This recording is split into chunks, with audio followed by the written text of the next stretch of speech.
Hello, this is Chris Douglas again. This is part 4 of my video series AngularJS and SharePoint. In this section, I'll explain what a single page application is, and we'll delve into the meat of the application, show you the actual files that make up our application. The final bullet point of this slide is single page application, which is an application in a web page that moves seamlessly from one view to another, from the list to displaying an individual item to editing that item and back to the list without flickering or reloading the page. I will demonstrate with my current application. So here we have my cigar demo page, and as you can see from the URL, it ends in cigardemo.aspx. When we select an item from the list, the URL changes to cigardemo.aspx /display/4, and when we edit, it changes to /edit/4.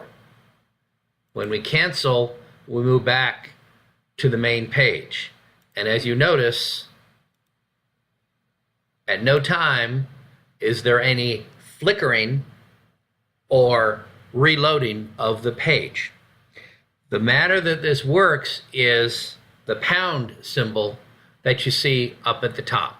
After cigardemo.aspx, pound. The undefined is the search.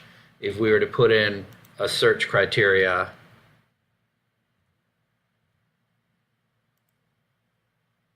and then come back, the search is passed along to the URL.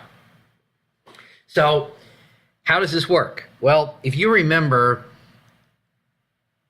in the early days of HTML, there was a lot of use of anchor tags. Say you had a book that you wanted to present online. You would add an anchor tag, which is an A tag with an ID for chapter 1, chapter 2, and another one for top to take you back to the top of the page.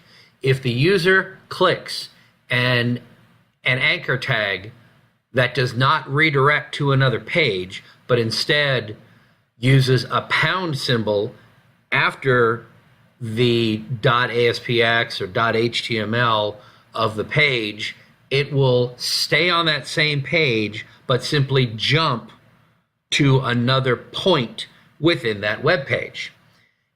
Angular is able to hijack that capability using what's called the fragment identifier, which is to say the pound or the hash mark.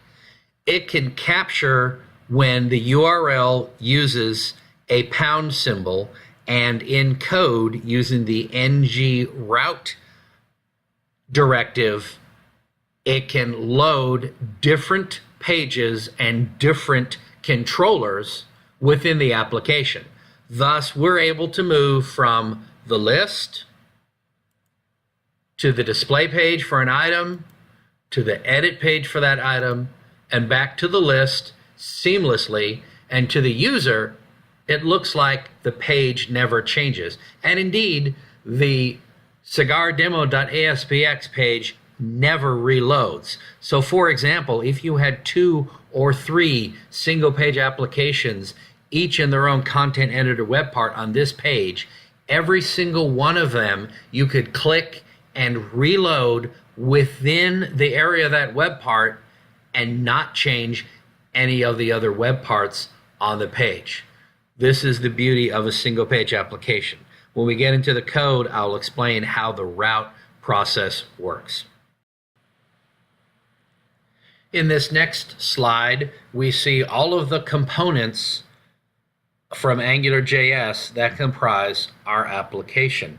You saw them briefly in the Cigars folder on SharePoint Designer.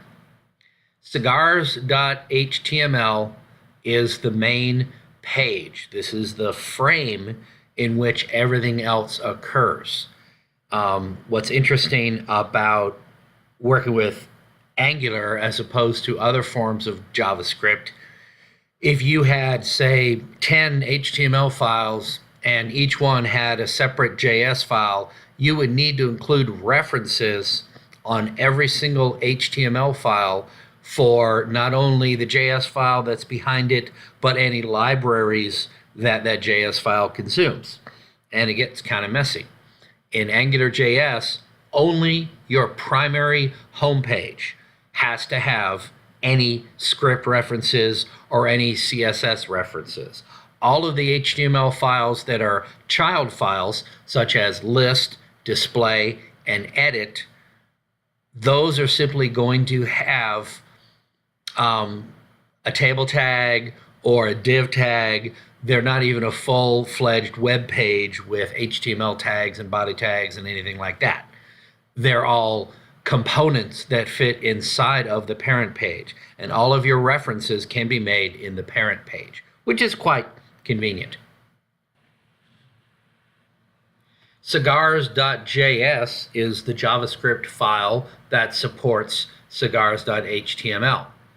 Within this JavaScript file, you will find the definition of our module, which is the overall project, if you will, for our application, and the ng-route class, which we talked about earlier, which is how the single-page application is able to function. The ng-route allows us to load different child pages within the parent page.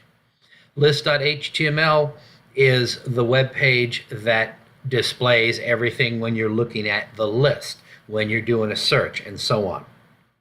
Cigars.list.js is the JavaScript file that supports that.